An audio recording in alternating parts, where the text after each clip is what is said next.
In this video, I'm going to show you how to take a man's shirt and turn it into a classic, easy to sew women's shirt using this as my inspiration.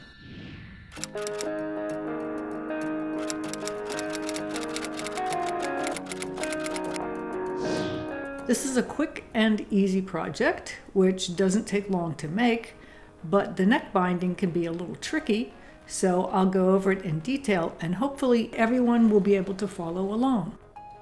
For this refashion, I chose a shirt which was only slightly oversized and fit me fairly well in the shoulders and chest. For reference, this is a men's medium and I wear a woman's size small or medium.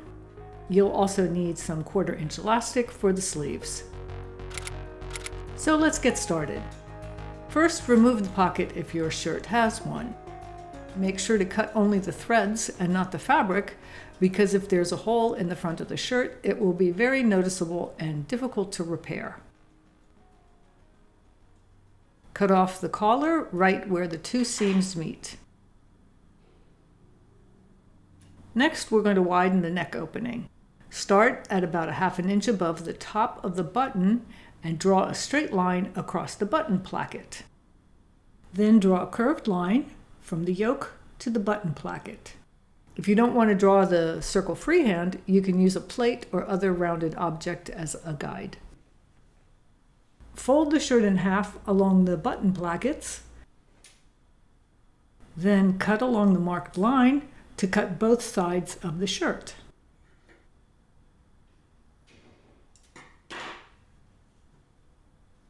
To cut the sleeves, fold the shirt in half and line up the sleeves, making sure the cuffs are even. Mark the sleeves where the button plackets end and cut them parallel to the cuffs.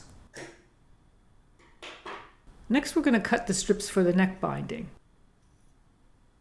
Open the bottom section of the sleeve by removing the cuffs and cutting along the seam.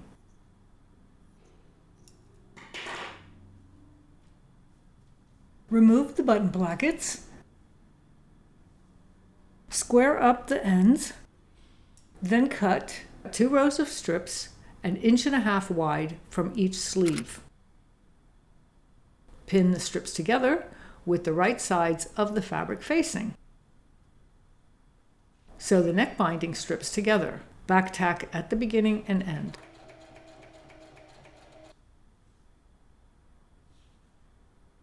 There are many ways to attach seam bindings, and for this shirt I'm using a technique which uses a single seam, but you can use whatever method you prefer.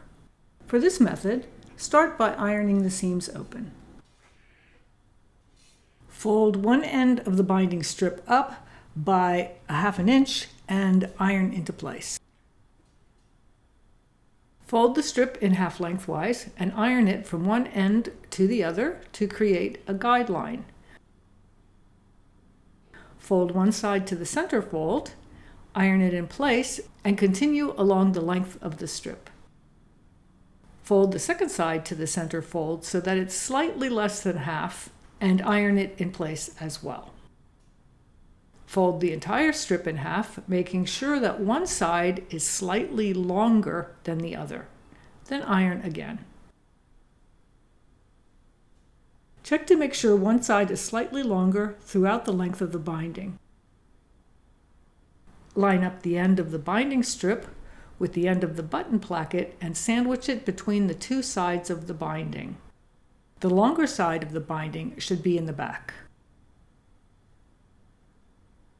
Pin into place and carefully continue around the entire neckline, making sure the raw edge of the shirt is properly sandwiched between the two sides of the binding strip.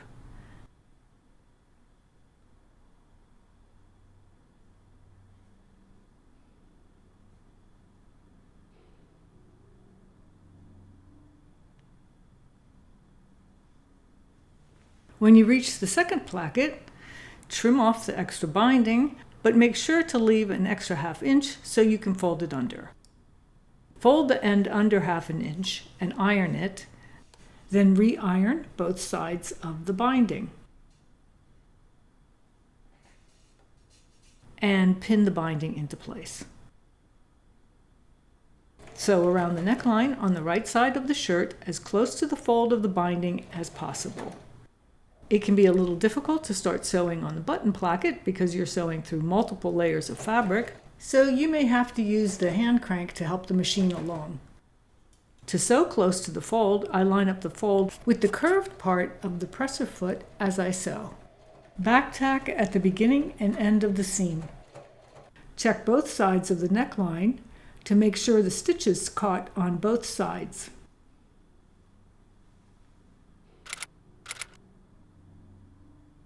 Next, we're going to work on the sleeves. Turn the sleeve inside out, and on the wrong side of the fabric, turn up the raw edge a 1/4 inch or so and iron into place all the way around the sleeve.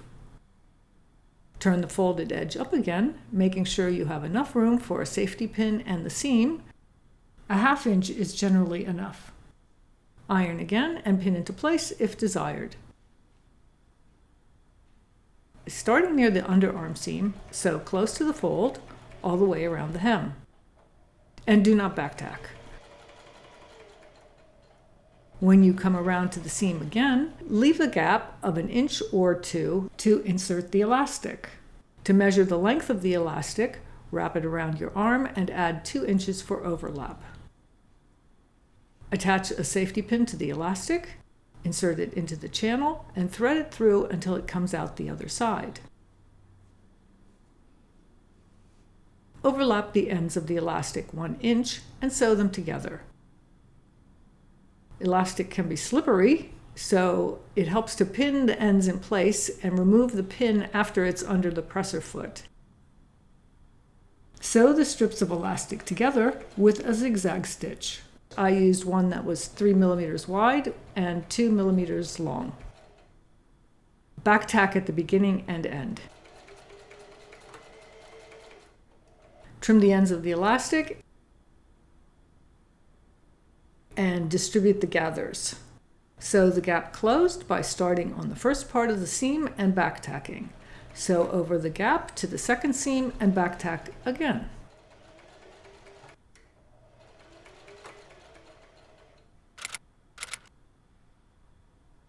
You can leave the hem as is, but if you want to shorten the shirt, try it on and decide where you want the hem to be. Add about 3/4 inch extra for seam allowance, then mark and cut straight across the shirt. I didn't mark the shirt because I could just follow the pattern, but I usually mark it first. I generally iron my hems before actually sewing them.